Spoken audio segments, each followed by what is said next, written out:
Hello, good evening, and welcome to members, officers, and members of the public who are here and those who are watching us on YouTube around the world. Before the meeting starts, can I ask the committee member and scrutiny manager to update you on the systems being used and confirm that officers in remote attendance are present? James, to you. Good evening. Thank you, Chair. Can I firstly confirm the following officers are attending remotely and can hear us and we can hear them? Roger Flowerday? Yes, yeah, I can hear everyone. I'm in attendance. Thank you. Kate Marr? Yeah, I can hear everybody too. Great. And Anthony Prioretti? Yep, I can hear everyone if you can hear me. Yep, we can. Thank you very much. And that should be everyone joining us online. Good. Thank you. Rules of debate. If a member wishes to speak, they should use the speak button located on the microphone unit. The microphone will light up green and the chair will be alerted of your request to speak. When the chair invites you to speak, your microphone will be made red and will be live, at which point you can speak. The normal procedure rules in respect of debate and times to speak will apply. Voting. When requested to vote, voting will be via the yes, no, abstain buttons on your microphone unit. Details of how members voted will be shown on the screens around the room, and the result will be visible on the YouTube stream. In the event of a tied vote, the chair will have the casting vote. Are there any questions before we start the meeting? Great. Back to you then, Chair. Thanks, James, as always. Item 1 is apologies for absence. It'd almost be quicker to tell you who's here rather than who's away, but I have received apologies for absence from councillors Nigel Mason, Sarah Lucas, Donna Wright, Vijay Pupalasingham, Laura Williams, Dominic Griffiths, Chris Lucas, David Chalmers, Ralph Munzer, Claire Strong, Steve Jarvis, Lisa Nash, Sam Collins, and David Barnard. Anybody I've missed? Oh no, Daniel.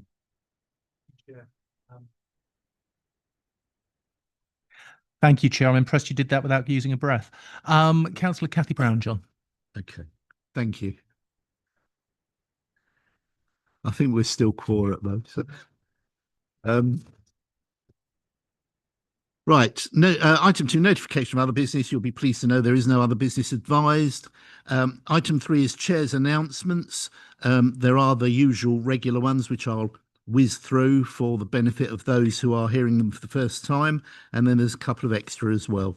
So, recording. In accordance with council policy, this meeting is being live streamed and recorded. The recordings will be available on both the council's YouTube page as well as the council's ModGov site alongside the documents from this evening. 2, climate emergency and ecological emergency. Members are reminded that this council has declared both a climate emergency and an ecological emergency. These are serious decisions and mean that, as these are emergencies, all of us, officers and members, have that in mind as we carry out our various roles and tasks for the benefit of our district. More details are included on the agenda front sheet. Declarations of interest. Members are reminded to make declarations of interest before an item. The detailed reminder about this and speaking rights is set out under the chair's announcements on the agenda. The monitoring officer has granted a general dispensation on item 6, Growing Baldock Strategic Master Plan, to all so-called twin hatters, i.e. those who are both district and county councillors, and therefore they may remain and take part in the debate and vote on that item. Are there any other declarations of interest to be made now? No? Okay. Oh, Paul Ward. Oh, thank you, Chair. Just on item 6, my children both go to Knights Templar School in Baldock. So for transparency reasons, I declared that they might be affected by the school provision elements of the plan. However, having received advice from our monitoring officer, it does not affect my ability to remain and vote on the item. Thank you very much. Emma Rowe. Thank you, Chair. Very similar to Councillor Ward there. Obviously, I'm councillor for Baldock West, but my children attend school in Baldock. My son will be starting at KTS in September, my daughter likely September 2026.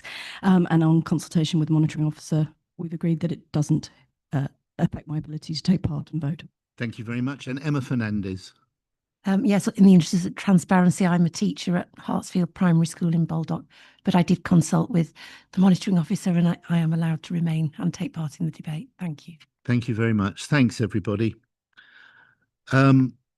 Debate procedure. Please can I remind you that the normal procedure rules in respect of debate and times to speak will apply. No speeches may be made after the mover has moved a motion and explained the purpose of it until the motion has been seconded. When seconding a motion or amendment, a member may reserve their speech until later in the debate. In accordance with the Constitution, please can members ensure that no speech exceeds 3 minutes without the consent of the chair.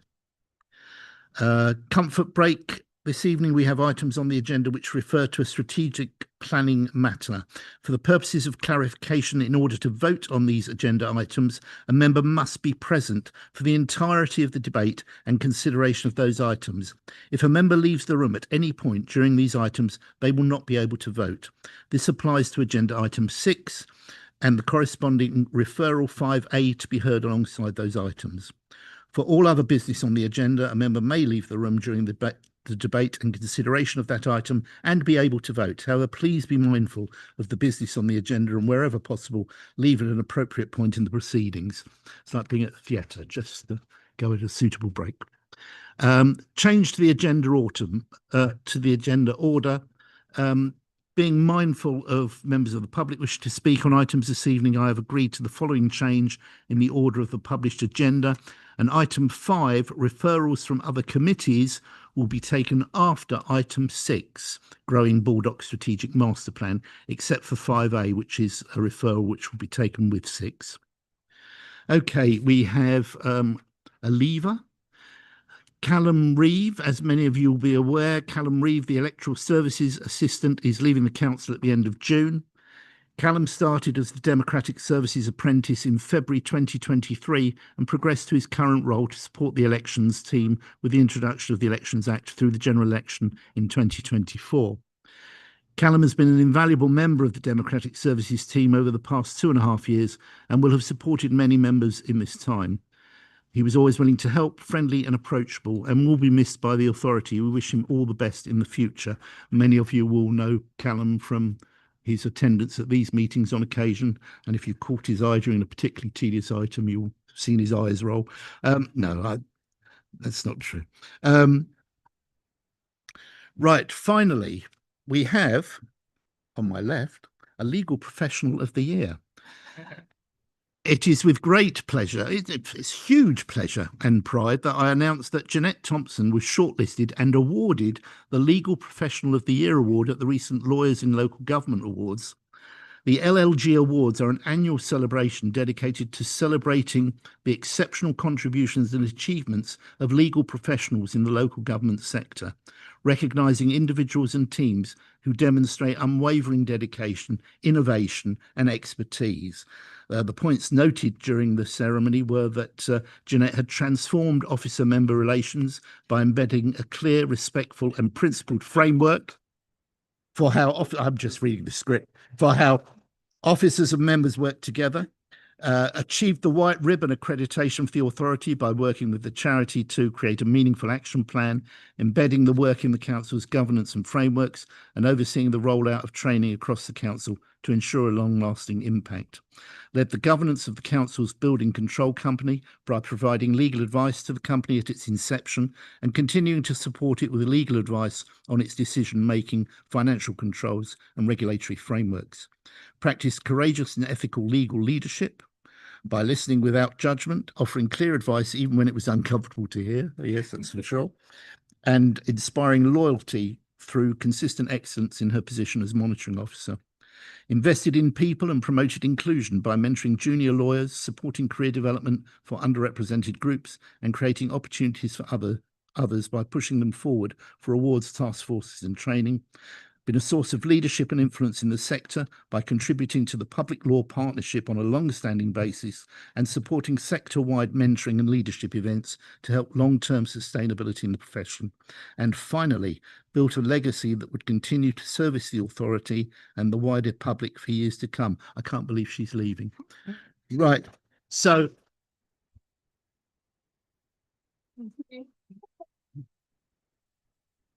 So many, many congratulations. Okay. Item 4, we have public participation. It says we are joined by members of the public who are actually the development team, I think, who will be providing a presentation for members regarding Growing Baldock Strategic Master Plan. As a reminder, please ensure that the content complies with the speaking scheme. No presentation is more than 5 minutes and is neither defamatory, offensive or frivolous. I'll remind you if you are close to approaching the 5 minutes. So can I invite Paul Mumford, Kitty Eyre and Colin Haig to provide a 5-minute presentation to members, please. Paul. Thank you, Chair. My name is Paul Mumford. I'm with Urban and Civic. I'm the project director for Growing Baldock, and I'm joined just behind me by Kitty Eyre, who is what we call a development manager. So Kitty does a lot of the work on Growing Baldock with Urban and Civic, and with Colin, as the chair's mentioned, Colin Haig, who's with the County Council, who leads in the Growth and Infrastructure Unit. Thanks for having us here. It's a really important part, obviously, in your process and ours. And I think we're coming on the back of a good 2 years' work now with you, with your officers, with officers at the County Council, and with a large number of the members of public in and around Baldock. And we think now we've spoken directly with about 1,200 people from in and around Baldock. So a lot of the work that we're presenting and you're thinking about tonight really has been sort of informed by those discussions that we've had. We've been working together really for those couple of years. There have been 2 major pieces of consultation that we've done, some of which some of you came to. So back in March 2023 and then November 2023, we had some really big set piece consultation events in Baldock. And what we've been doing in addition to those is supplementing those with some more kind of directed pieces of work. So we've met with each of the villages. We've met with Bygrave, Radwell, we've been up to Ashwell as well, because the connectivity of what we're talking about to the villages and with the villages is obviously essential. We've met with all of the people that we call our immediate neighbours, so people who live around the edge of Baldock, next to the allocated sites, because they've got particular issues around how close will homes be over my back fence and what have you. And then we've met with a few people, particularly around Icknield Way East, Football Close, where we're proposing some fairly significant changes to how people will move around. So we've done quite a bit of work, and again, that's informed what we're presenting. We're using the phrase growing Baldock, and that's something that we came to you with again a couple of years ago, and it really seems to have gained some traction and seems to be sticking. And the reason we've done that is because we're not talking here about an additional piece of housing like an estate on the edge of a town. We're talking about growing the whole town of Baldock. And we quite often get kind of reminded, or sometimes almost threatened, with the fact that we're looking to double the size of the town. So your policies allow for up to 3,300 new homes around Baldock. At the moment, there's about 4,500. So I kind of sometimes go perhaps a bit over the top to explain to people it might be looking to increase by 2/3, but it's not quite doubling. But whichever way you cut that, there's a huge number of homes planned for Baldock, and the significance of those cannot and should not be underestimated. But we've tried to do that, and that's why we're deliberately using the phrase growing Baldock rather than kind of coming up with a name for the land, predominantly to the northeast of the town. If you look to your policy SP9, what we're presenting to you tonight in a strategic master plan provides, I think, a flexible framework for what will come after this. So it sets out principles, it sets out where things can happen, and then it needs to be supplemented with an outline planning application, which we're in the process of preparing. It does the things that your policy asks for. So it's evidence-based, it has a vision included within the master plan, and then there's a series of frameworks relating to the different topics. Not everything is finalised, and quite deliberately so. So I'm really keen that we stress the importance of this being a flexible framework. And 2 things that stand out. One, of course, is around the secondary school, which you've already heard a brief mention of tonight.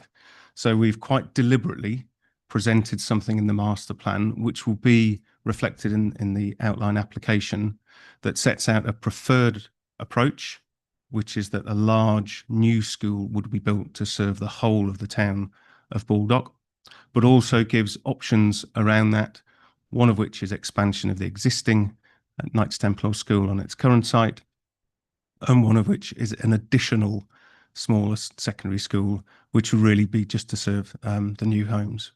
And that's a process that we all need to go through, and we need to use the Section 106 and the planning permission to set a time that we'll fix that decision. And the other one where we have some flexibility is around transport interventions. So we're proposing 30 or 40 or so transport interventions, and we need to make sure that the planning permission gives a really strong mechanism for deciding on those. So I think, and I hope you'll agree tonight, that we've given a good basis for progressing. We've done what we should do through the master plan process. We're doing that together. We're doing that with you, and we really want to continue to do that. And then our key next step is to continue to progress and prepare the planning application to submit that to you in the autumn this year. I'll stop there. Thanks. Perfectly timed, I have to say. Very good. Right. Any points of clarification from members? And just bear in mind that this is probably the last opportunity you've got to ask questions of the developer team directly. So any points of clarification? Ian Albert. Cheers. Thanks, Chair. It was something probably actually, I think I'm probably directing this at Colin, maybe as much as it's here. Part of the master plan obviously refers to the potential for a waste transfer station, a waste facility. My understanding from the county council haven't got any funding for that currently, because sadly the previous administration took it all away. Interested to get the view what the process is for decisions around whether that waste transfer that land should be used for a waste transfer station going forward, because it is much needed. Thank you. Yeah, the County Council has an aspiration to provide new modern waste facilities. There are a couple of examples in the county that are working very well. We are keen to continue that policy, and for that reason we would like to reserve land at this site for that opportunity, and we intend to talk to councillors, the new administration, over the coming months about that opportunity and how it might be realised.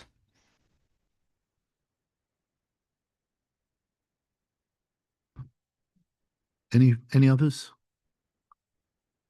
Tom Tyson. Thanks, and thanks, Paul, for your presentation. I just wanted to ask something of an existential question. This is obviously something that Urban and Civic are working on with the landowners here, which is the County Council, and a lot of the, in addition to that, a lot of the major elements of the project are reliant on Hertfordshire County Council's collaboration and contributions to that.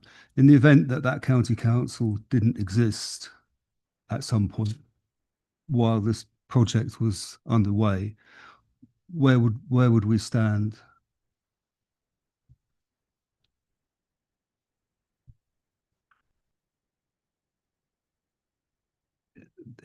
So, if the County Council ceased to exist and it was replaced by a mayoral authority and some unitary councils, then I anticipate that the assets of the County Council, most of them, would transfer to the relevant unitary. So whichever area this district council became part of in unitary terms would inherit the assets of the county council, and that unitary would also become the Highways Authority, the Education Authority, the Planning Authority, and various others. So in essence, the combined duties of this district council and a lot of the functions of the county council would be in that unitary authority, and then it would be that unitary authority's job to square away its various interests in taking forward this development, depending on the timing of devolution and local government reorganisation. That's speculation rather than absolute knowledge, because we don't know how that will work. But that's the essence of it, yeah. So the unitary would inherit the master plan, hopefully by that point a planning permission, an outline planning permission, the land and its views on what it would like to do with that site and the various other assets and aspects of the master plan and the planning application.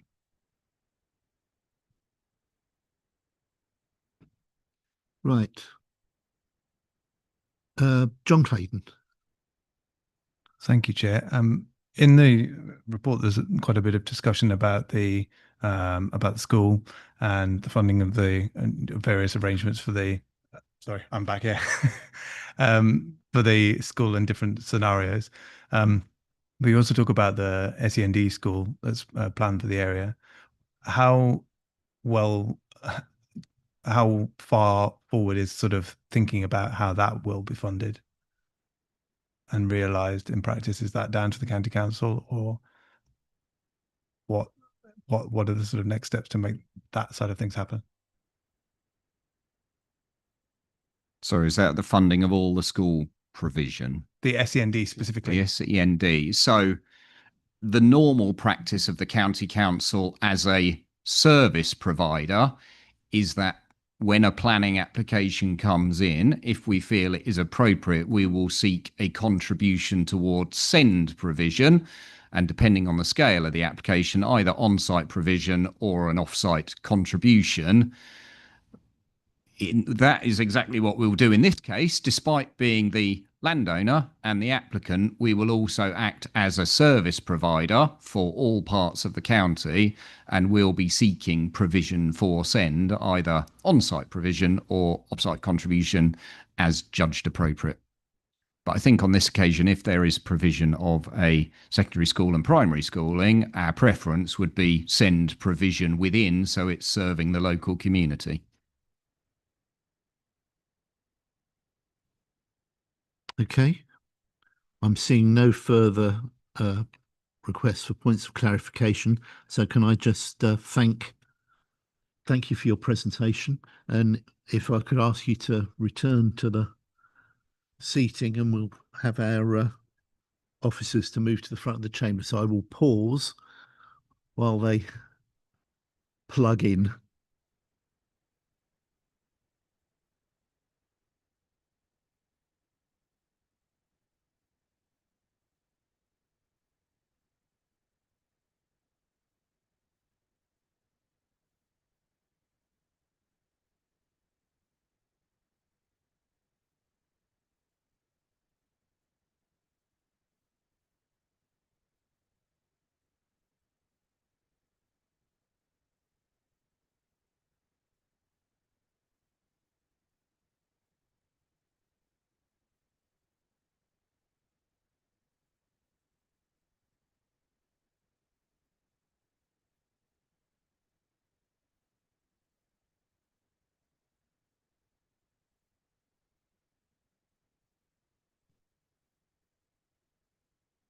Okay, are we sitting comfortably? Right, then we shall begin with item 6, the Growing Baldock Strategic Master Plan.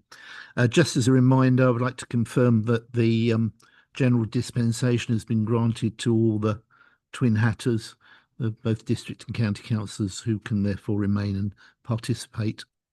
But again, a reminder that you should stay in the chamber for the duration of the item if you want to vote on it. So can I ask Councillor Daniel Allen to present the referral from Cubnet? Dan. Thank you very much, Chair. This referral and report seeks full council support to approve and adopt the Growing Baldock Strategic Master Plan as a material planning consideration. The master plan was considered by Cabinet at its meeting on the 18th of March 2025. Presentation to full council was held over to this meeting to allow for the recent county council elections. Sites around Baldock are identified for development in the council's adopted local plan.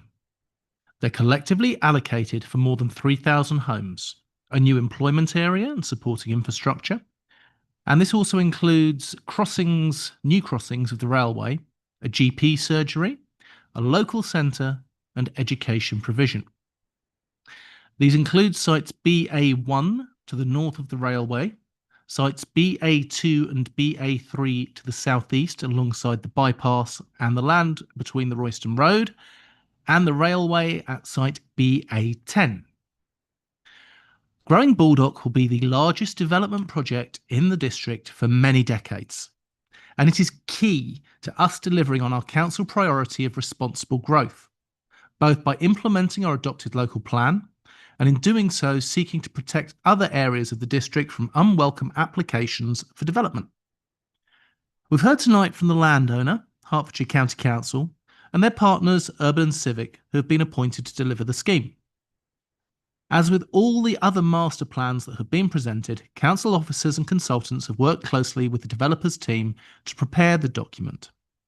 Urban and Civic have worked and are working extensively with the local community, with stakeholders and councillors. This is a particularly large and complex project. Because of this and new information that came forward during the master plan process, there are certain areas of the scheme where different solutions are now being proposed when compared to the local plan. These include the proposed location of the GP surgery, the access strategy for the south of the town, and the approach to the secondary education.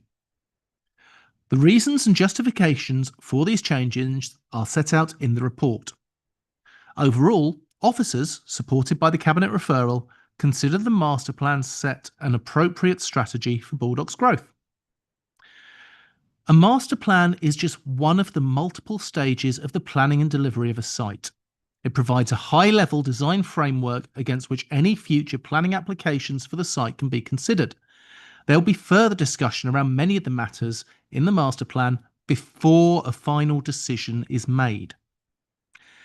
Key plans and extracts from the master plan document are included within the committee report pack, and all councillors were invited to attend a briefing on the master plan earlier this month. I would like to invite officers to present an overview of the scheme based on the summary document that is appended to tonight's report. Thank you. Thanks, Daniel. Before we go to the officer presentation, are there any questions at all on the referral? I'm not seeing any, so we'll move to Nigel Smith, I think is going to lead. No? Nigel, you've changed. Take it away. Thank you. Thanks. If I could have the slides, please.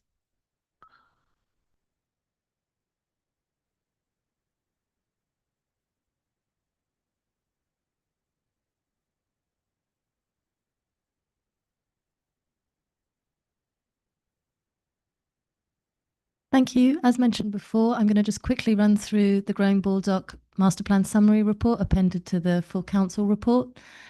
We can go to the next slide, please, because I think Daniel's covered everything over here. So just to highlight that it's a set of sites that together form the Growing Baldock Master Plan. There's BA1 to the north, BA10, which is the employment land south of the railway, BA3 and BA2. I can't actually see the writing from here, so I'm going to turn to this way. At the bottom, we've highlighted how the development is assessed against, or what it's targeting against, the themes outlined in the Sustainability SPD, and the Growing Baldock Master Plan is set to achieve gold in promoting biodiversity, sustainable travel, and incorporating sustainable urban drainage. Next slide, please.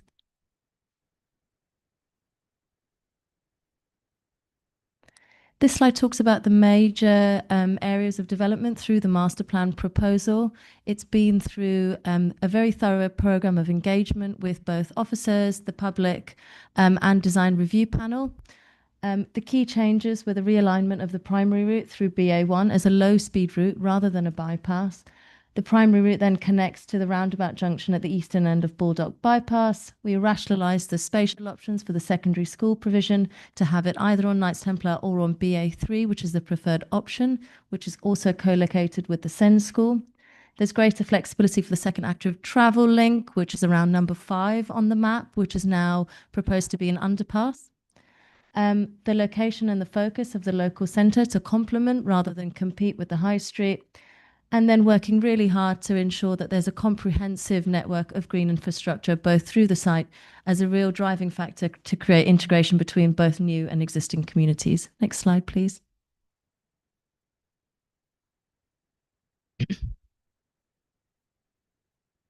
I'll now run through each of the framework plans that Paul mentioned. So this one is the settlement structure and layout. This is covering land use. So as you can see, the largest parcel, BA1 to the north, has the primary access road through it, 2 primary schools, both east and west of the local centre. The local centre shown as a pink circle, and then Baldock Common, which is a strategic green infrastructure to the north over the ridgeline. And then to the south, you've got Wallsfield and the urban open land, which will be taken out of agricultural use and put back into recreation and leisure purposes. You've got BA2 at the south, which would be housing, and I'll come on to that in the phasing section. You've then got the land reserved for the secondary school and the Sen provision, and then the land on BA10, which is number 2, which includes the health hub, land reserved for the waste provision and employment land as well. Next slide, please. This is the green infrastructure plan. This is covered. This covers sort of land that will be used by humans to move through the site, but also for the movement of species and ecology.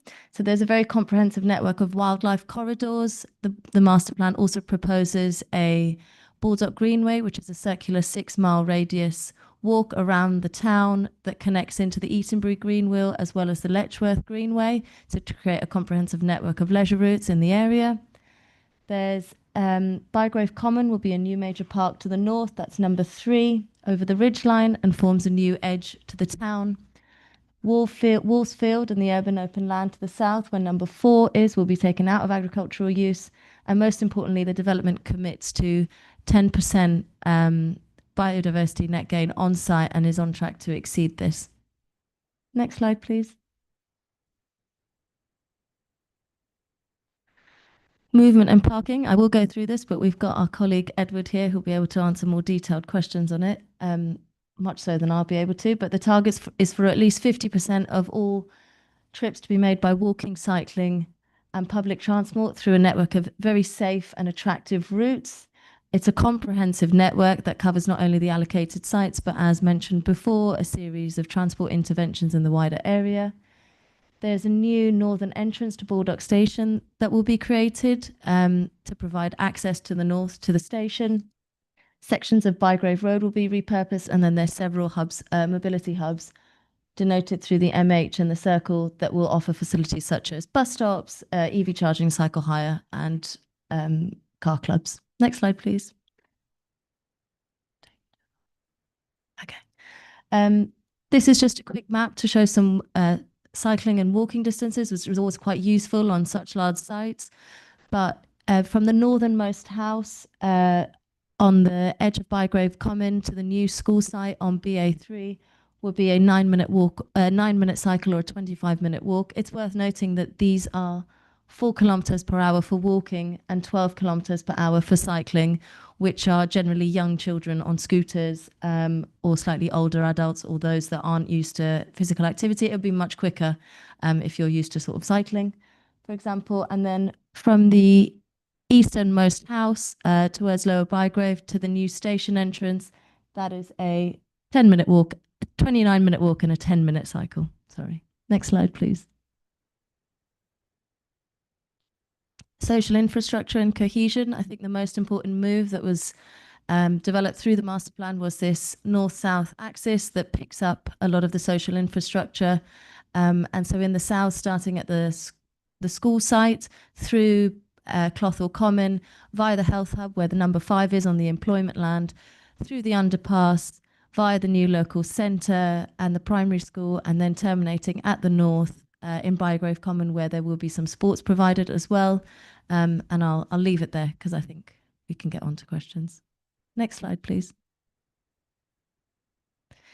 The urban design framework is a very detailed plan and has a lot of information in it. But I guess the main purpose of this plan is to really understand and set up some development parcels, try and figure out where the key axis and routes are, and really set up what will be developed in more detail in the design code stage, which will obviously come after the outline planning application.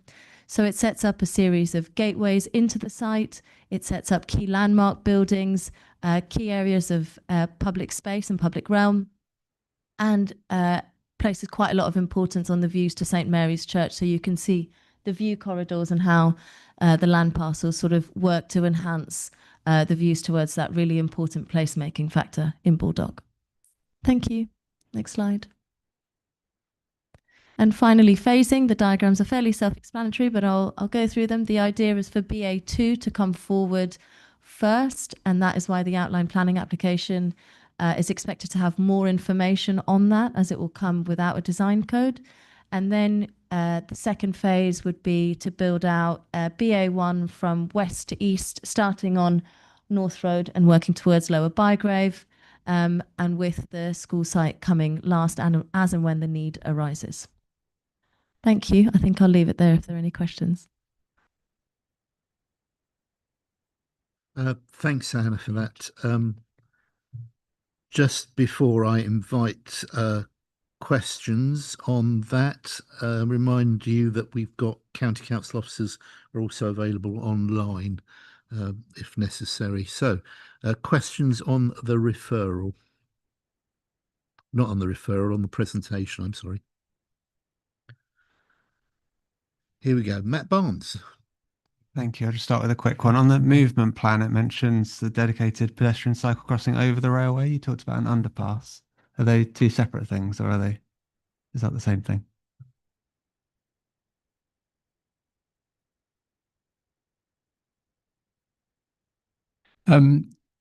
So there are two crossings of the railway.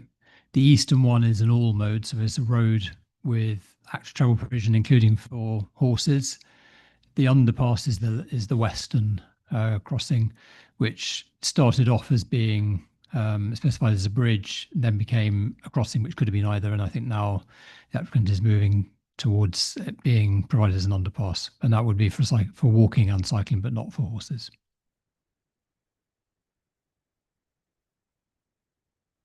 Thank you. Any other questions? Tom Tyson. Thanks. Sandra, just one about the drainage of SUDs in the master plan and your summary.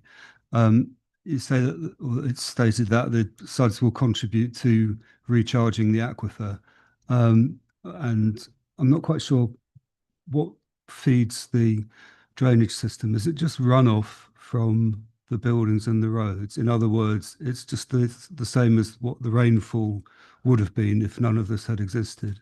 And how does that further recharge the aquifer other than what would have taken place if none of this development were in existence?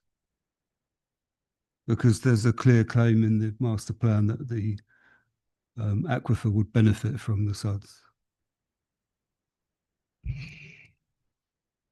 Thanks, Councillor. Yeah, it's partly about the SUD strategy, as you say. It's directing it in a more focused way and holding the water, but it's also in terms of through the built form, kind of reducing some of the water demand on a sort of per property or per capita basis. So being very water efficient in terms of what the demand is that's placed on the water supply coming in.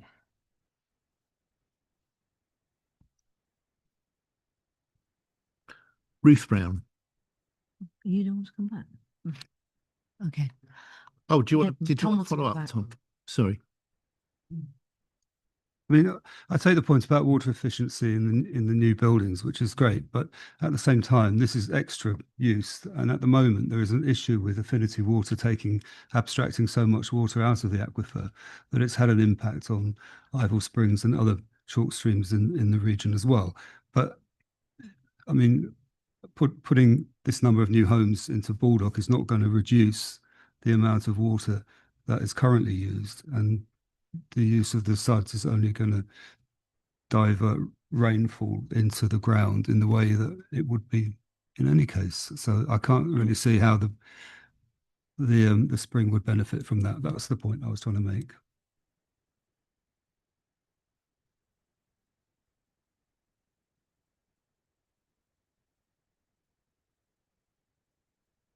Yeah, take the point, obviously, in absolute terms that yes, there'll be increased demand on water, as you say, 'cause there's more properties there. But as you say, it's the SUDs are about conveying it back effectively more effectively towards the source of the Ivel and basically soaking away into the chalk so it can recharge the aquifer. Is the point around the drainage itself. Michael Muir. Thank you, Chair. My first question's been asked about Ivel Springs. My second question would be sewage works. At the moment, all our sewage from Baldock is pumped along Norton Road to Letchworth Sewage Works. Will the Letchworth Sewage Works cope with another 3,200 houses for Baldock? And if not, what's going to happen? Is the sewage works at Letchworth going to be extended?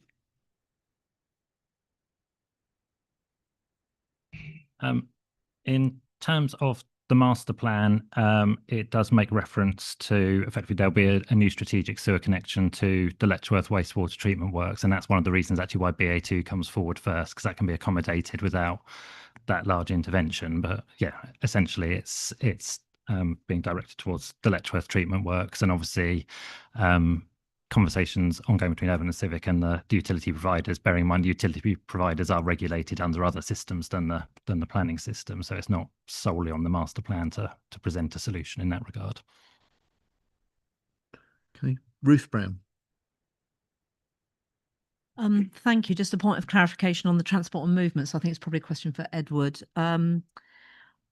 There was a lot of talk about this left turn ban at Whitehorse Street, and I noticed in the 10 big moves on page 11, it's still included in the plan. I thought that had been taken out. So can you comment on that? And then the second thing is, can you tell us a bit more about, you've told us about the two easternmost crossings. Can you tell us a bit more about what's happening to the railway, the crossing under the railway? I think that would be helpful for members. Sorry, thank you. So in terms of that left turn ban, it is still being discussed. It's essentially in the bucket of potential mitigations which could be used. I think it's fair to say the county council is not convinced, as the highway authority is not convinced that it's needed or is appropriate. But the applicant's transport team want to kind of keep it in, and I think it will depend really on what the modelling shows as to whether it works as they anticipate it would work and whether it's necessary. So I think that will kind of be flushed out later down the planning process. So the master plan is really just securing it as an option. In terms of the interventions on North Road and Station Road, it's recognised that certainly before the other two railway crossings come in, and even when they do, depending on where the school ultimately ends up, it's going to be one of the key active travel routes, and obviously is the key active travel route to the station at the moment. A northern entrance to the station would work for BA1, but that's again, we don't know when exactly that will come forward. So in the meantime, the proposal is to effectively reduce the capacity of the road by reducing it to a single lane under the bridge, put traffic lights on either side of that single lane section so that the traffic then alternates in the flow underneath there.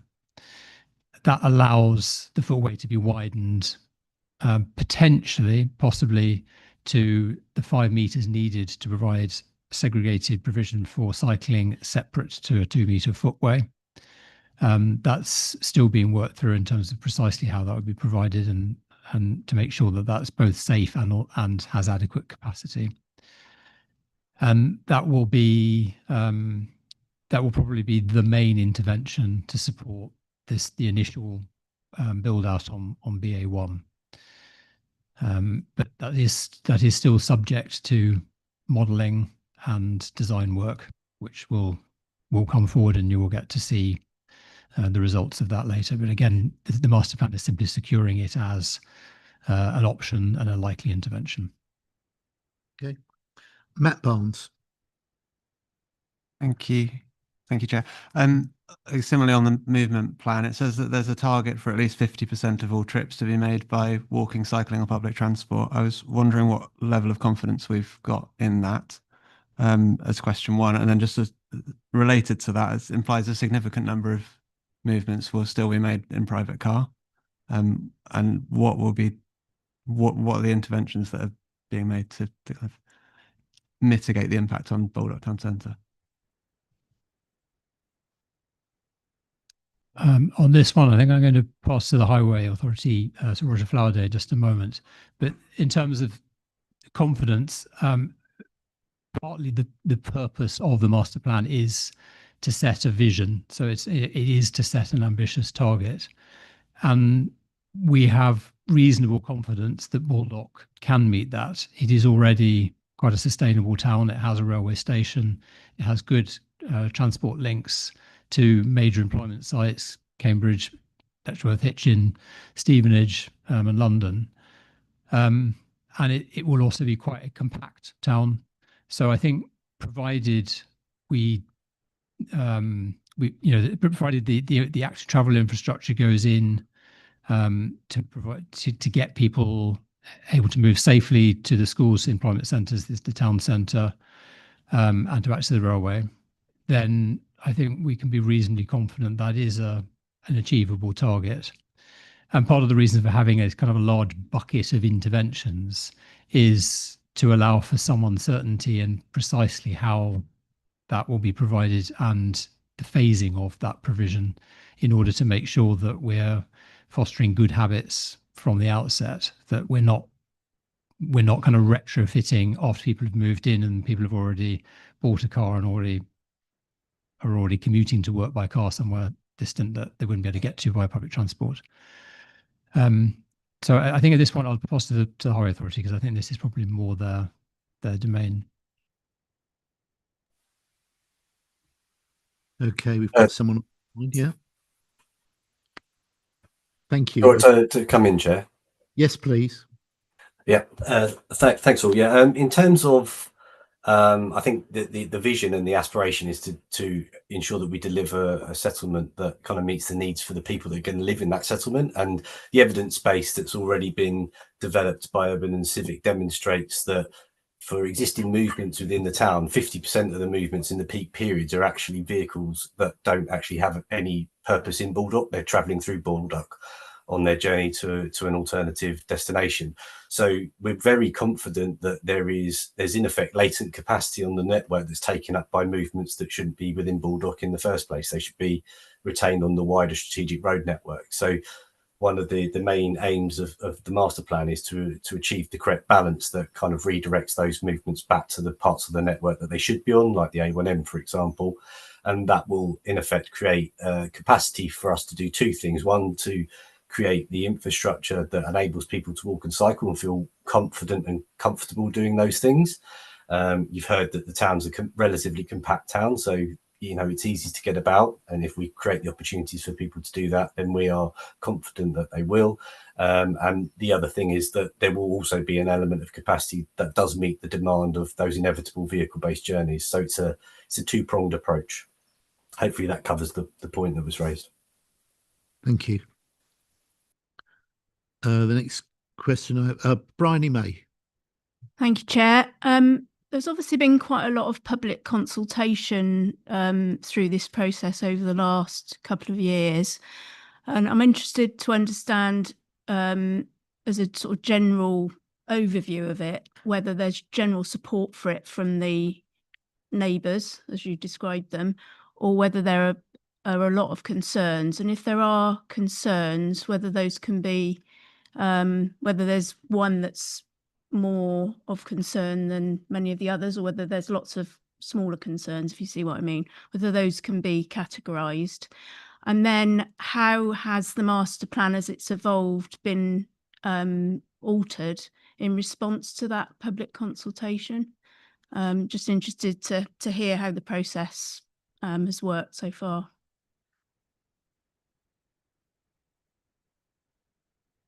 Perhaps if I start and we may end up passing it around a bit.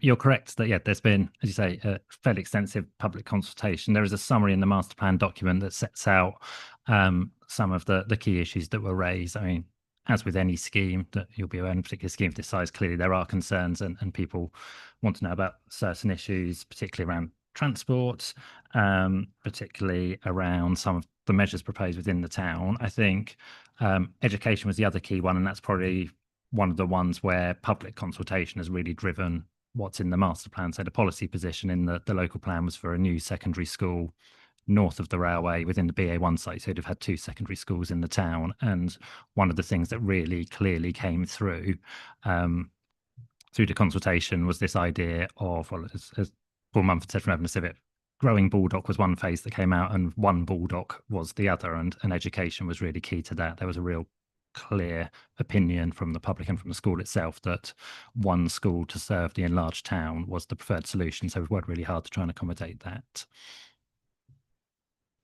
To add?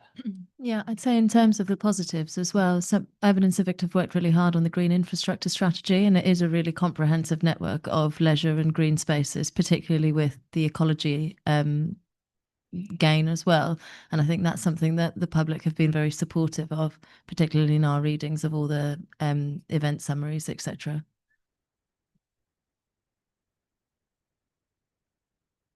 Any further contributions? So if that's okay. The next question, Paul Ward. Thank you, Chair. This is a follow-up really to Councillor Tyson's concern around the aquifer and Ivell Springs. I believe Affinity Water do have a restoration plan, and that includes reducing the extraction. And clearly, this scheme's going to impact it potentially positively, as outlined. But two questions. Firstly, does the scheme include any hard commitments or ongoing constraints imposed on Affinity Water in terms of their extraction levels and license going forwards? And secondly, are there any specific provisions for cleaning the additional polluting road runoff, which can contain oil and petrol and things, before it gets to the aquifer and the spring?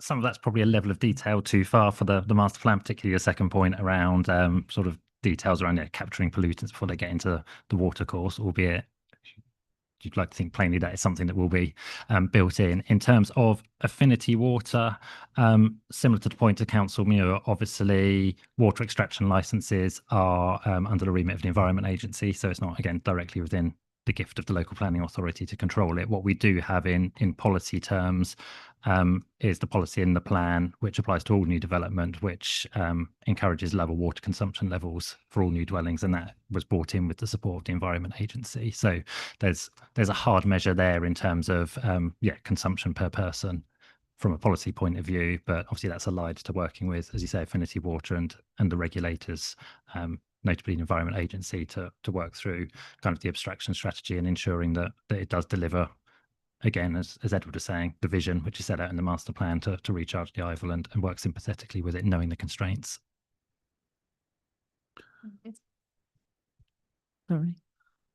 It's also set out in the master plan that Growing Baldock is targeting gold for incorporating sustainable urban drainage. And I think I can't tell you exactly what the technical metrics are in our sustainability SPD, but there are a level of measures that they're targeting, and that they feel that they can achieve, including sort of water efficiency in products in the houses, etc. Okay, thank you. Tom Tyson. Thanks for coming back to me. Can I just ask about the link road from the North Road to the 505 to Royston Road via Bygrave Road? I understand now that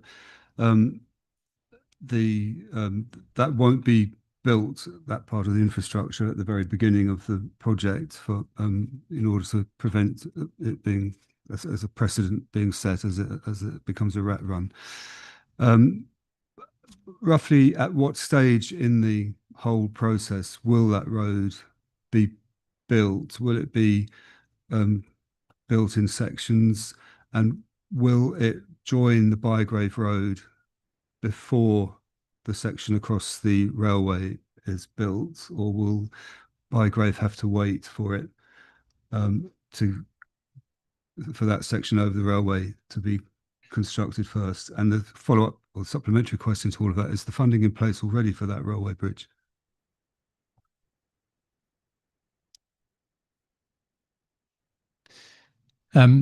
So the bridge over the railway is, other than the school, is probably the most expensive piece of infrastructure on the site, and it will need to be paid for out of the proceeds of the development.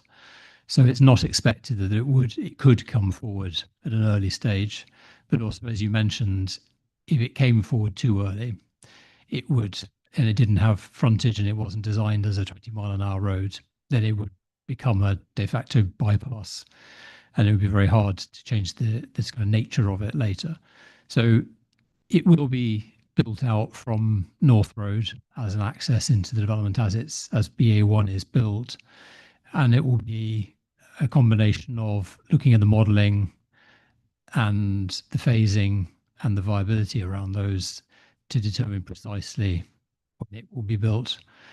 But all of those inputs will be, they're what we'll be considering in terms of setting conditions on the outline planning application when that comes in. At which point we will have much more detailed information about the modelling of how the traffic generated by the development, what impact that will have on the road network, and how that will fit with mitigations that are going in, including, quite importantly, to mention, at Letchworth Gate. So the junction 9 on the A1 to the A505, clearly if we want more traffic to use that rather than to go through Baldock, which some of it is choosing to do now, then it needs to be, we need to kind of address the congestion around that. And so Highways England is involved in conversations with Urban Civic and the planning team and the highways team to look at how that will be addressed and at what point. So there's a lot of pieces to that are kind of not yet fixed before we get to the point of being able to answer your question directly. Okay, I've got three more question requests here. Oh, two now. One's gone. But just as a reminder that obviously this is not a planning application as such as yet. This is an acceptance in principle on this master plan. And if your question has already been covered, please refrain from asking similar. But we'll carry on. We've got two more to go. Michael Muir. Thank you, Chair. My question is about the household waste recycling site at the end of Royston Road. That will have to go to the Development Control Committee at County for planning for that. Just to mention that I wouldn't want to see dust carts from Hitchin and Letchworth coming through Baldock to go to that household waste recycling site. When it comes to Development Control Committee at County, they need to have a condition that those dust carts use the bypass. That is a must for Baldock. My second question is the Baldock Mound at the end of Royston Road, which was all the chalk from the bypass. It's not being used for anything, and I think that can be used for leisure. It could be used for a BMX bike mound or skateboards for youngsters. Now that would come under the District Council leisure, so I'd like to know whether those ideas can be taken on board. Thank you.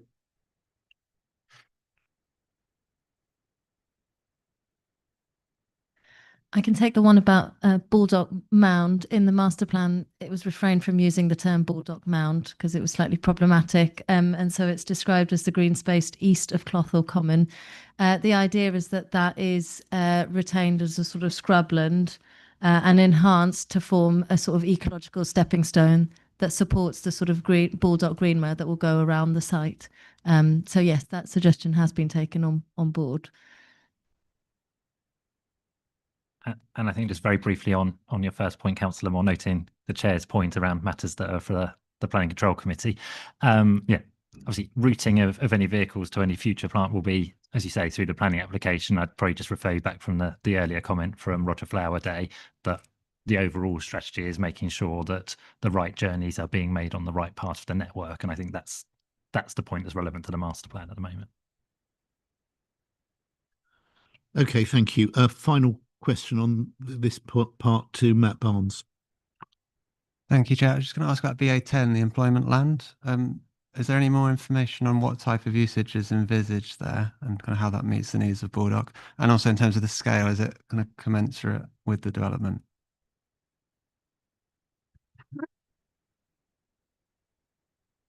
The idea for BA10 is that it's a flexible land use at the moment in terms of the actual uses that will go on the site. And we've been told that Urban and Civic are going to undertake a more detailed study on what the market essentially, what there's appetite for through the outline planning application process. But at the moment, it's a series of larger footprint buildings towards the health hub. They're a sort of finer grain, and then they increase in scale as you go towards the roundabout. Okay, thanks very much. I think Tom. Sorry, Keith. I have just thought of one more, and it's just it's not a specific point to a part of the master plan. It's a general question really about the fact that the master plan is a material planning consideration. What does that mean exactly? How material is material? How much of it can be dispensed with in the further process? I'll give you the planner's answer first, which is that the amount of weight to give to a consideration is a matter for the decision maker. So ultimately, it's a matter for the planning committee. That said, obviously, as has been outlined by Urban and Civic and ourselves in answering this is a document that's been through fairly extensive preparation process, a lot of evidence behind it, public engagement, and so on. So it's not dissimilar to something like a supplementary planning document. I would sort of suggest if you're trying to pitch it somewhere in your mind as to where it sits. Okay, right. The recommendation is the Growing Baldock Strategic Master Plan attached to Appendix A is approved and adopted as a material planning consideration for relevant planning decisions relating to the site. So before we go to debate, can I have a proposer and a seconder?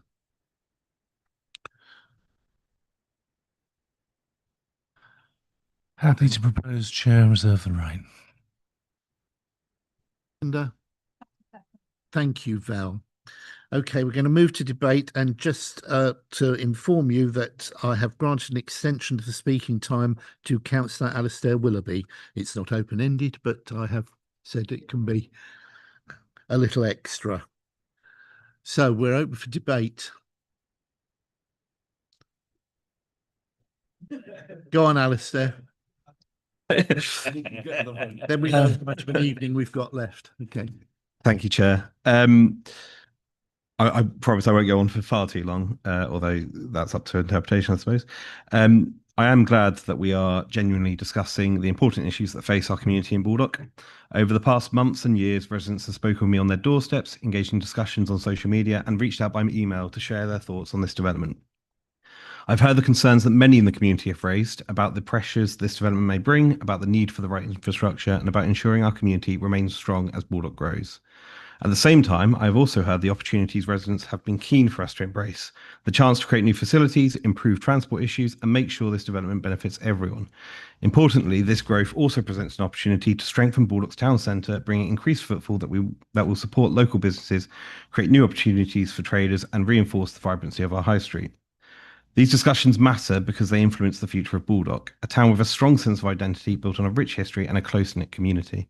It is this shared commitment to Baldock's future that makes these conversations so important.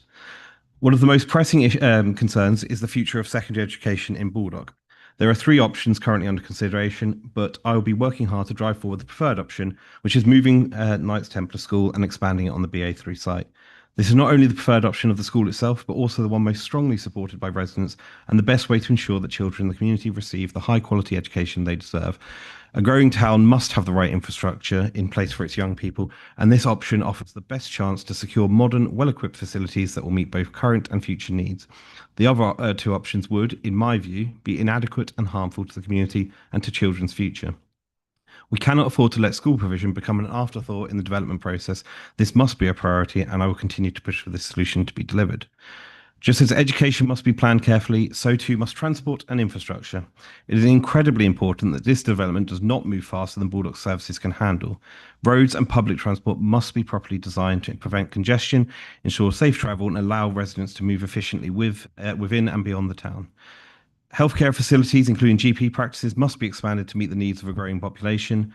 Utilities such as water supply, sewerage, and broadband must be future-proofed to prevent strain on existing networks. Essential amenities, including community spaces, shops, and leisure facilities, must be incorporated thoughtfully to enhance Baldock's character and provide residents with the services they rely on. Growth must be balanced, ensuring that new housing does not outpace the infrastructure required to support it. A well-managed expansion must guarantee that transport links are effective, that public services remain accessible, and that Baldock evolves in a way that strengthens rather than undermines the fabric of the town. Alongside transport and utilities, green and blue infrastructure will play a vital role in shaping the future of Baldock. The master plan includes provisions for new parks, woodlands, and green corridors, which will need careful planning to ensure they serve both environmental and community needs effectively. Tree planting, sustainable drainage solutions, and ecological enhancements will be an integral part of the wider development, and it's essential that these elements are delivered in a way that genuinely integrates with Baldock's existing landscape. This aspect of the development must not be treated as an afterthought. Green and blue infrastructure should be fully embedded in the planning process to ensure it provides long-term environmental resilience and meaningful public spaces. These issues matter, and they will continue to matter as Baldock evolves. That is why, after careful consideration, I will be voting in favour of the master plan. Not because I dismiss these concerns, but because this plan provides the framework for holding the County Council as the landowner and Urban and Civic as its development partner fully accountable for delivering what Baldock needs. Rejecting the master plan could leave Baldock in a situation where development progresses without clear oversight, making it harder to demand the commitments the town requires. A fragmented approach could weaken the ability to scrutinise decisions, putting Baldock at greater risk. However, this is not just about the next few months, it is about the next decade and beyond. The delivery of this development will take 10, 15, or even 20 years, and strong community engagement must be at the heart of that process. The conversations taking place today must continue, ensuring residents remain informed, involved, and able to influence the shape of Baldock's future. Holding decision makers accountable is not a one-time effort. It must be ongoing, structured, and meaningful. While I am going to vote in favour, I will be committed to ensuring that this process remains transparent, that concerns continue to be heard, and that the promises made today are upheld throughout the years to come. Baldock's strengths lie in its people, in the dedication, passion, and resilience of this community. This master plan is not just about buildings and infrastructure, it is about ensuring that Baldock continues to be a place where the community can thrive. That must include every resident, both those who already call Baldock home and those who will come to live here as part of this new development. Our town has always been built on a strong sense of community, and as Baldock grows, we must ensure that new residents are welcome, included, and given the opportunity to fully participate in the life of the town. This development should enhance our community, not divide it, and I will continue to advocate for a future where Baldock remains a united, thriving place for all. Thank you. Thank you very much. Councillor Stuart Willoughby. Stuart. Thank you, Chair. I fully concur with Councillor Alistair Willoughby's position on the Baldock Master Plan and the importance of ensuring that this development strengthens and does not diminish our community. We are listening carefully to residents, engaging with them on the doorstep, online and in person, and in the pub, of course, to understand their concerns and aspirations for our town. It is clear that Baldock's growth brings both challenges and opportunities, and it is our responsibility to ensure this development benefits the entire community. We must make sure that the right infrastructure is in place, from education and transport to healthcare and utilities, so that this expansion strengthens Baldock rather than placing undue strain on existing services. That is why I fully support the plan to relocate and expand Knights Templar on the BA3 site, a proposal overwhelmingly favoured by residents and the school itself. A growing town must invest in its young people, ensure they have the facilities and the opportunities that they desire. As the development progresses, it is equally essential that Baldock's character, economy and environment are not compromised and remain central to our planning. Thoughtful investment in our town centre industrial estates will create new opportunities for the businesses while reinforcing Baldock's vibrant economy. Properly designed transport networks, green spaces and community amenities must be prioritised to ensure that Baldock evolves in a way that is sustainable, cohesive and beneficial to all.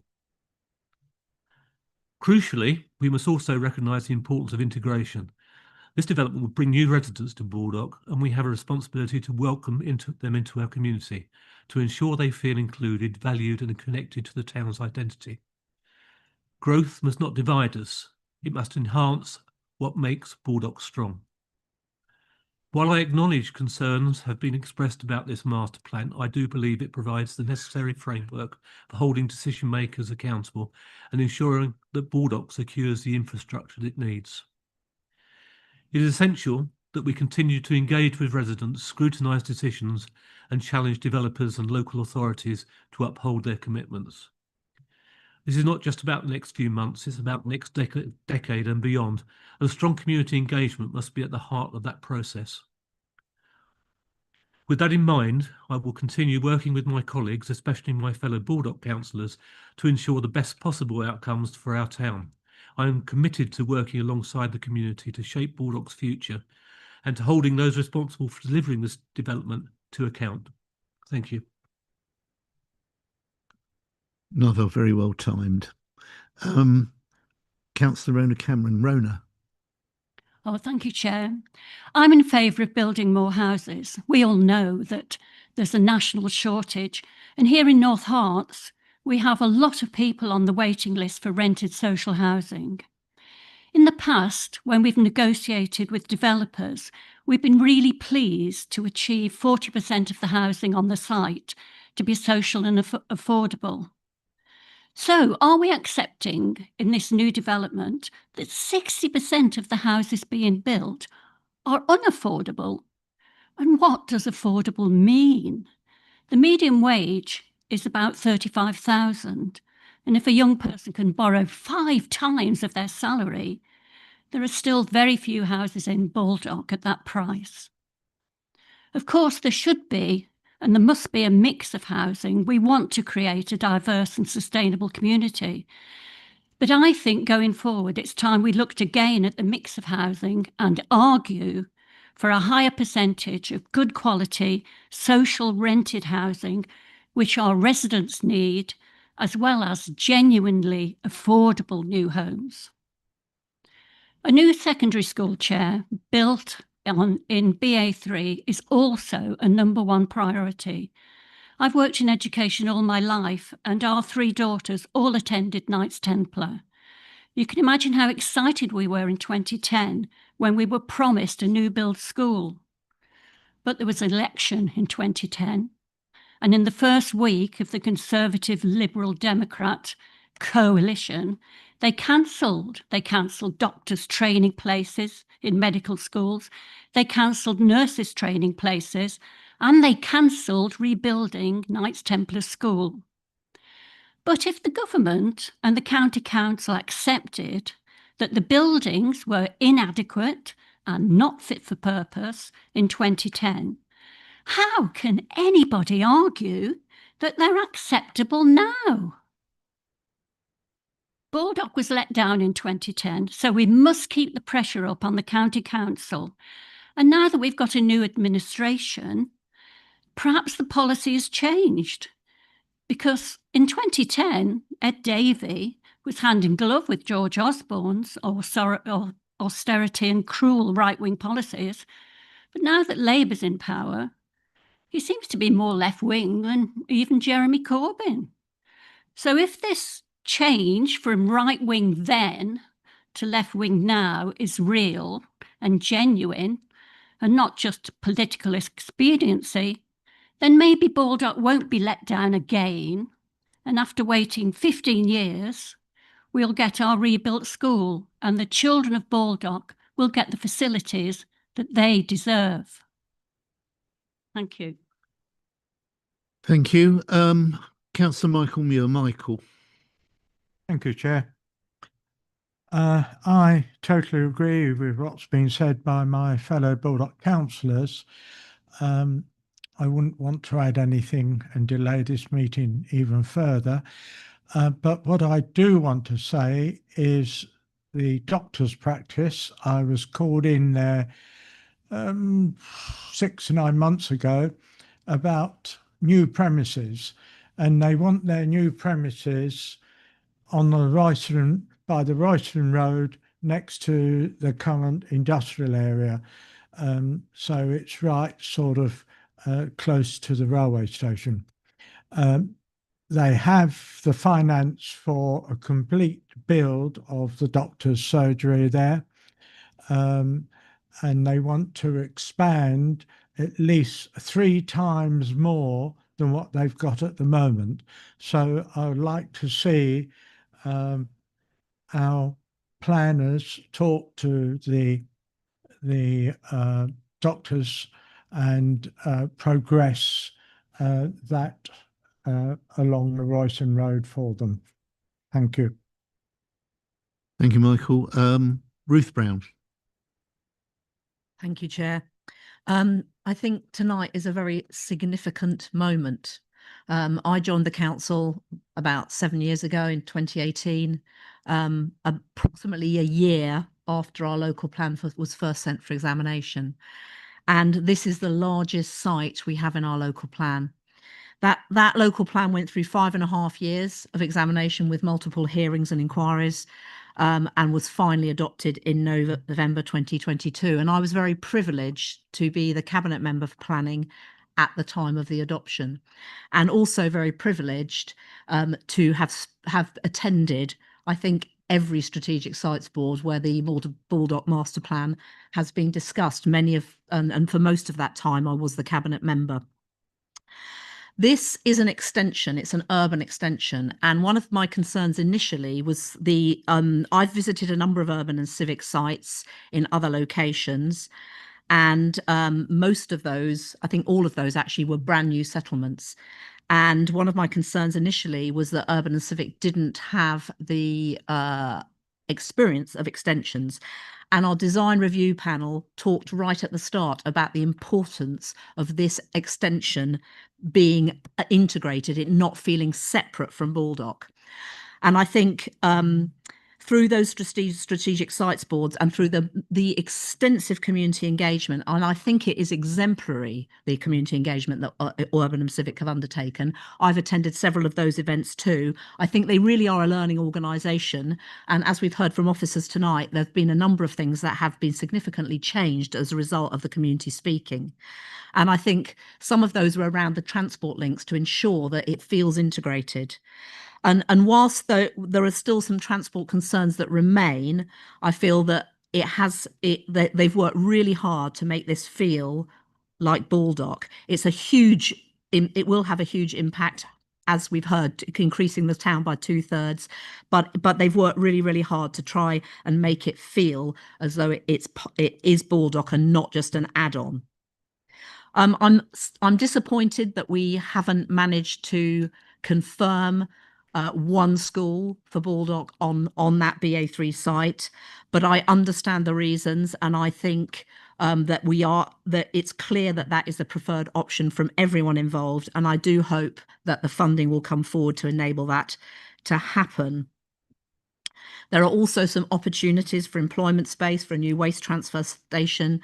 And for Knights Templar School, I visited also the school and spoke to the head. Desperately is dilapidated, desperately in need of a new school. So hopefully this gives us that opportunity. So I think this master plan is about as good as it gets right now.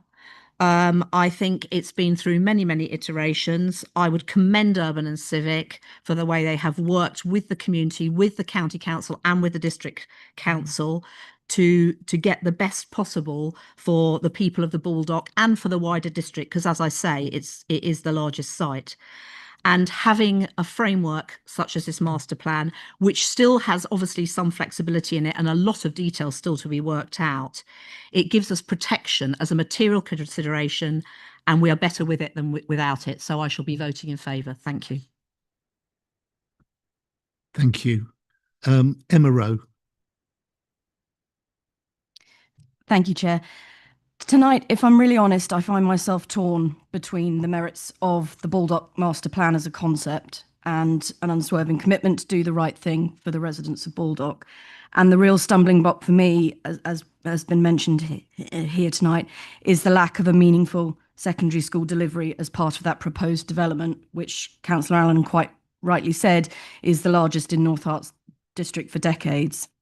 In this iteration of the master plan, most of which is truly laudable, we are being presented with a development framework that proposes thousands of new homes for Baldock and the surrounding area, yet somehow the provision for a new or totally refurbed secondary school is being obfuscated by the suggestion of maybe a third option of a smaller second high school. And that is nothing short of a complete contradiction to the whole concept of One Baldock. And if we are truly honest, that is not an oversight. It's a failure of vision and a refusal to commit to what is truly needed for this new development. Knights Templar School does a fantastic job, but it's already running at capacity and, as Councillor Cameron said, is well overdue a substantial refurb. The idea that we can absorb thousands of new residents without serious, tangible investment in secondary education identified now is just not realistic. I applaud the sentiments of Councillors Willoughby and Willoughby about holding the delivery to account, but I question how this is possible. I've sat in many meetings with many of the councillors here tonight across this chamber, and at every stage we challenged that third option and we've demanded its removal, and still here we are proceeding with it.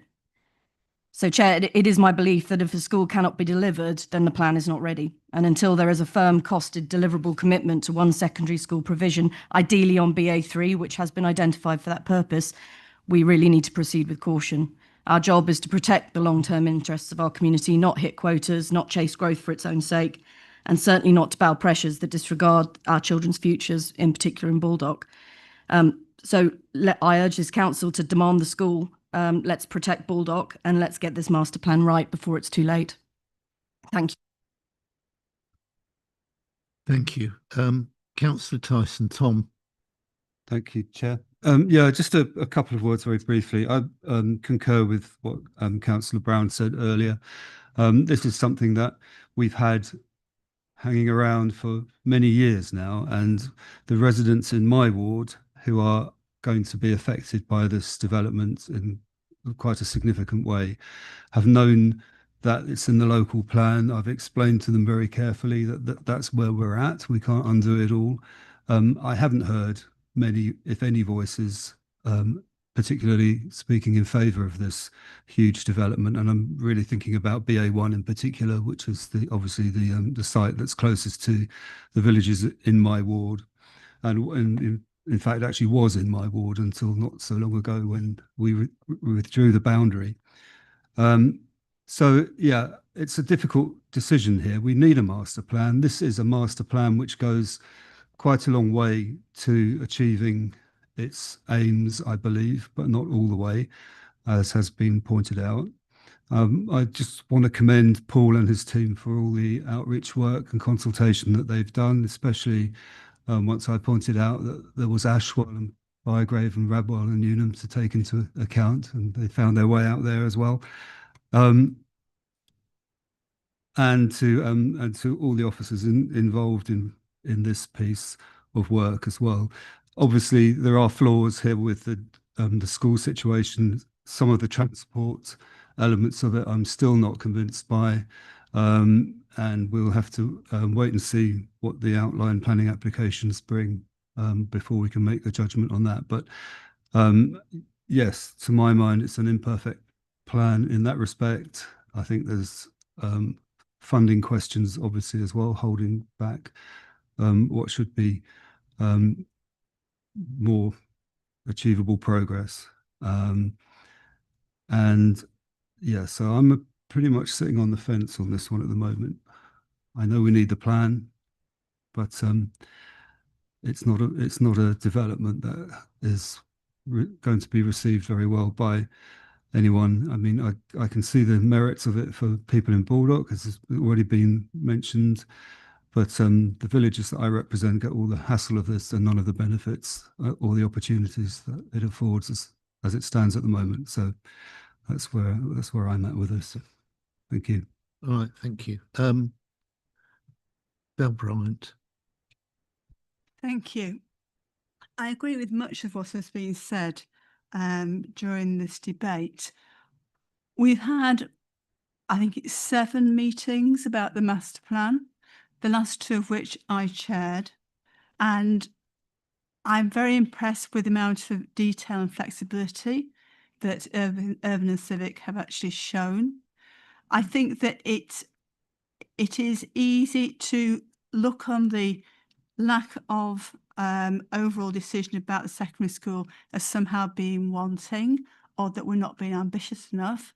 I like to use the word conundrum, not a word I use that often, in that we've got to bear in mind that we've got an academy, we've got constraints on money from the county council, national money, and whichever way we cut it, it just did not work, which is why I would like us to proceed with this master plan as it is, with that conundrum still in place.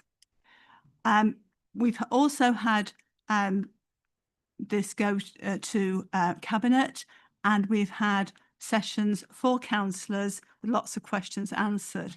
Possibly one set of meetings which councillors do not know about are the growing Baldock advisory forums, of which I believe there have been 3. Is that right? 2, which have involved attendees from local events forums and heritage centres, councillors, Girl Guides, anybody who wanted to be there. We've been looking at the big questions about community.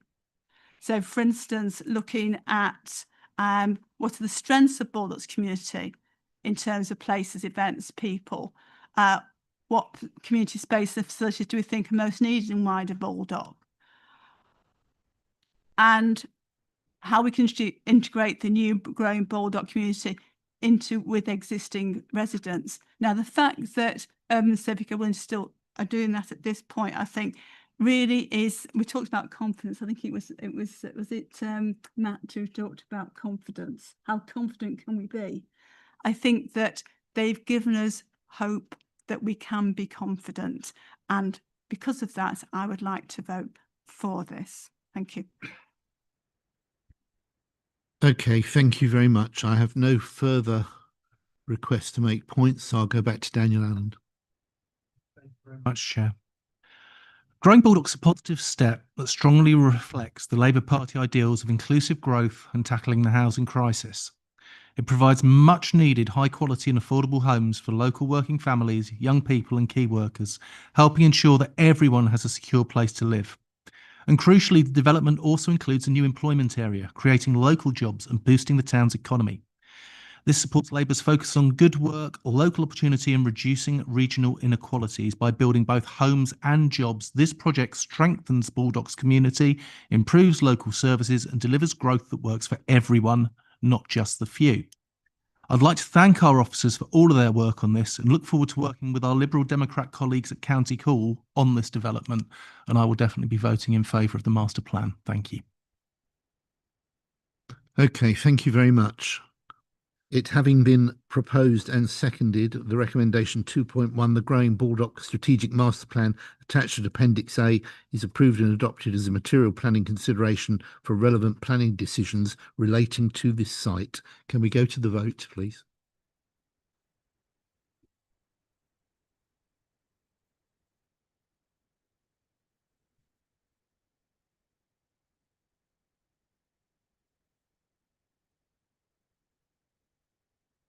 Thank you, Chair. That motion is carried. I think so. Right, thank you, James. That concludes that item, and I think this would be probably a sensible time to have a comfort break. So if I say 5 minutes, then you'll all be back in 10. So Just on that one, when you get back to it, it's another one of the ones where you just run.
Okay, can we take seats, please, and we'll move quickly on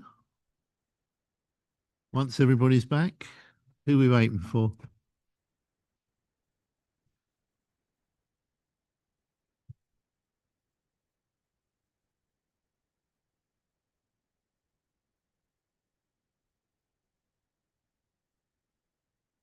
Val, I think we're waiting for Val.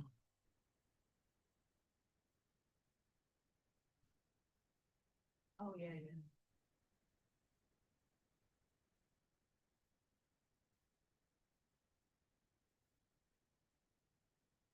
Okay, we're going to go back to item 5B, which is a recommendation from the Employment Committee, which I was happy to chair.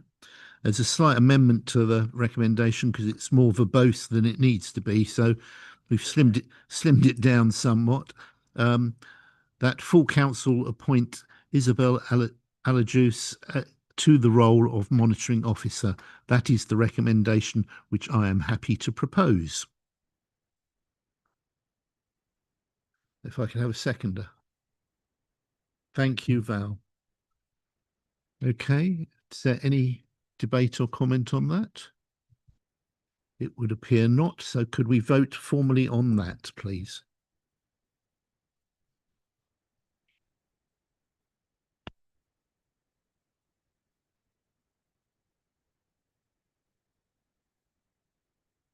Thank you, Chair. That motion is carried unanimously.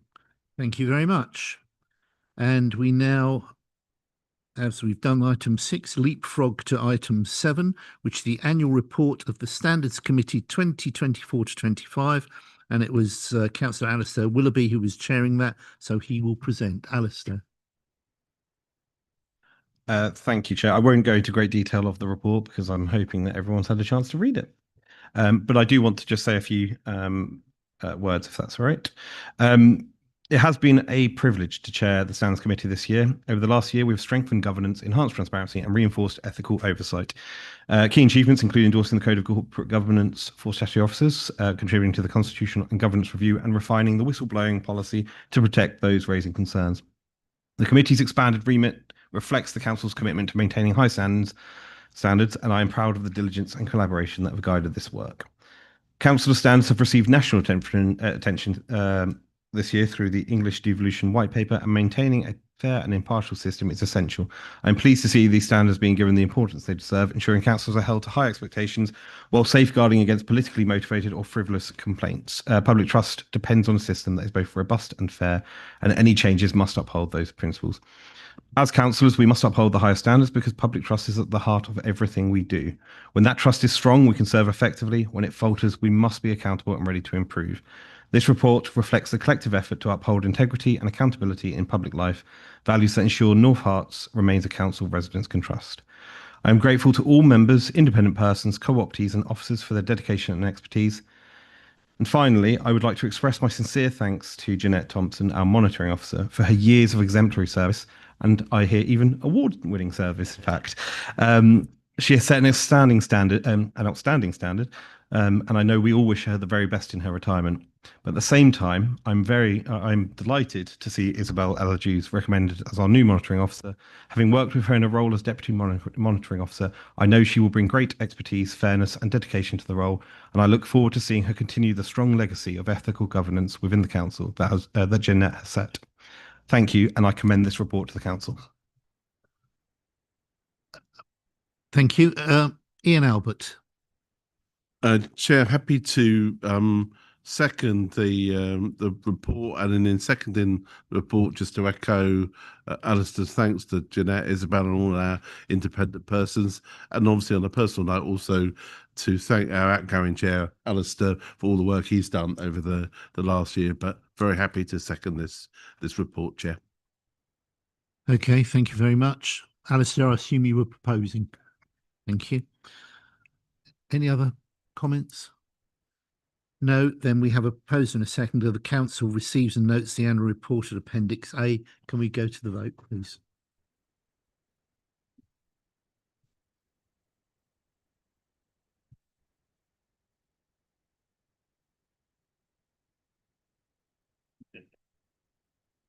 Thank you, Chair. That motion is carried. Very good. I think that brings to an end the business of tonight's meeting. And we will meet again because we've had such fun. Don't know where, don't know when. On July the 10th. But could I urge you all in the meantime to visit your towns and villages, because there's some fantastic events going on over the summer.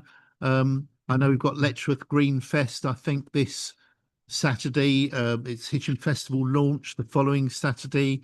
We've got Great Wymondley Fete, I think, on the Sunday, the 29th. Masses of stuff going on, so do get out and about. I'm sure you will in your communities anyway, but I will see you on the 10th of July, if not before. Thank you.